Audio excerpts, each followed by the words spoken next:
Alright guys, so I'm gonna make a video here.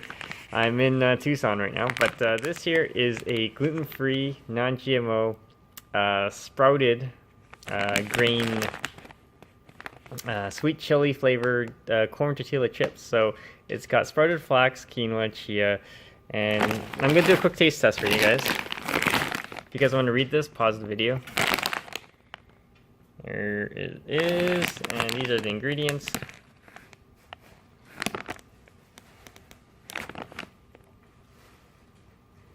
Alright, let's open this up. Alright, here we go. Here is what it looks like, guys.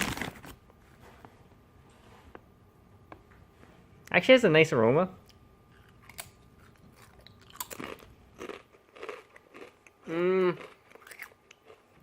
Okay, so think of it like Doritos almost, and it just has a little bit more grain texture to it, like more seeds and stuff. Not as flavorful as Doritos, but pretty close. Not bad. If you have any questions or comments, guys, post below, subscribe to the channel.